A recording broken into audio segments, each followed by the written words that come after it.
Hey there, so the other day my Sonos Roam just totally died. No lights, no sound, nothing.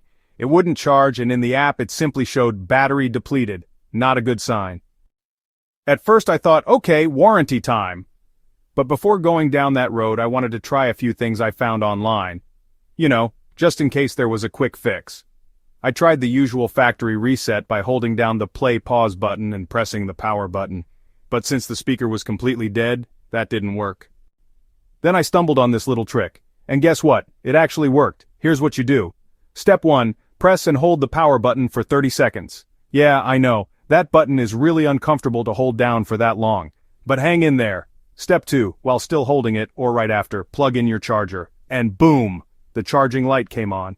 After about 15 minutes of charging, the speaker came back to life like nothing had ever happened. One thing to note, I used an Apple 20-watt USB-C charger. If you're using a lower-powered charger and nothing's happening, try switching to a more powerful one, at least 10 watts, which is what Sonos recommends. If you got questions or if this helped you out, drop a comment below. I'll do my best to help. And hey, maybe save someone else a headache by sharing this. Thanks for watching, and have a great day.